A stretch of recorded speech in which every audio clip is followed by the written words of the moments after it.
Raz, ej. Teraz. Słuchaj tego. To jest odpowiedź na tą twoją piosenkę dziś. Mogę ci powiedzieć, że ja wezmę cię za rękę i pójdę z tobą na spacer gdzieś daleko i gdzieś daleki. Ej. Ja tu jestem nie od dzisiaj, bo to zawsze jest ta wina, którą ja nie zrozumiem, bo cię kocham, a ma dziewczyna jest mym światłem, jest mym wszystkim, czego pragnę. To jest tak, bo ja już z nią jestem 4 lata, ale wiesz, to jest kurwa ten początek świata. To jest tak, bo ja będę z nią mieć dzieci, ale wiesz jak to jest, nie chcę kurwa zgubić się tu dziś. Ja tu jadę, no i wiesz, to jest ta nuta, która robi dzisiaj tą hurorę tutaj, ej.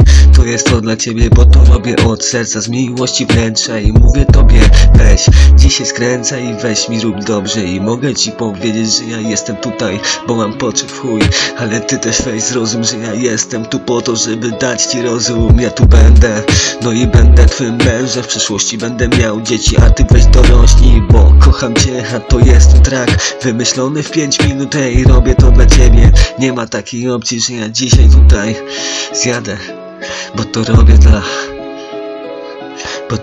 tu dla ciebie, bo to robię tu dla ciebie. Ja cię kocham, a ty weź i pomyśl tutaj czasem o mnie. Ja to kocham, a ty weź dziś ubieram spodnie, bo to rano trzeba iść do pracy. Ja cię kocham, a ten freestyle, ej, dzisiaj wiele tu tłumaczy, bo to tak, dzisiaj robię rap. Dzisiaj kocham cię, ej, i 20 data, pierwszy sprawdź, 20 tu, yo, ja cię kocham, a ty znów.